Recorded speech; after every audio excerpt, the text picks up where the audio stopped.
Now joined by our Raptors reporter, Josh Lewenberg, who's in Las Vegas for the NBA Summer League. And Josh, it's been a couple days now since Kawhi Leonard signed with the Clippers. The Raptors have made a series of moves since then. What's their outlook heading into next season?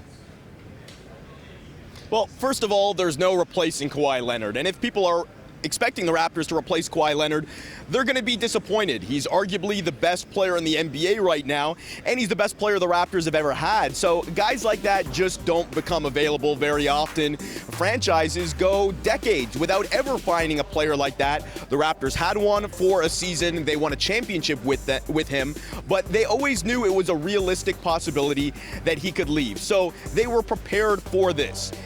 I think the immediate implication here, of course, is that the Raptors are no longer championship contenders, but as currently constructed, they're still going to be a good competitive team in the wide open Eastern Conference. You look at the four guys that they've brought in over the last few days, and these are all young players with upside at the wing position. So they're not replacing Kawhi or Danny Green, but you're bringing in guys that can play important, impactful minutes and ultimately play hard to keep this Raptors team in the hunt, in the conversation.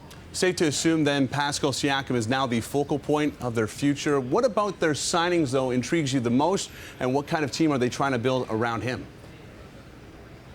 Well, there's a very clear identity that's forming here if you look at the guys that they brought in, specifically Rondae Hollis-Jefferson and Stanley Johnson. These are really good defensive players. They haven't quite reached their full potential overall during their time in the NBA.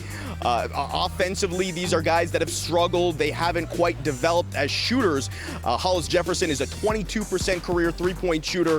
And Stanley Johnson, a 30% career three-point shooter. So that's the concern here, I think, is spacing. How well is this team going to shoot the ball? But defensively, these are guys that are long and versatile. They can play multiple positions. They can guard multiple positions. So the Raptors are betting, first of all, on the upside here, the fact that these are still growing, improving players, but then also on athleticism and talent, bringing these guys in and hoping that at least a couple of them develop into impactful players for the Raptors. Still at the same time, another summer of intrigue like last year, but for completely different reasons. Josh, thanks for this.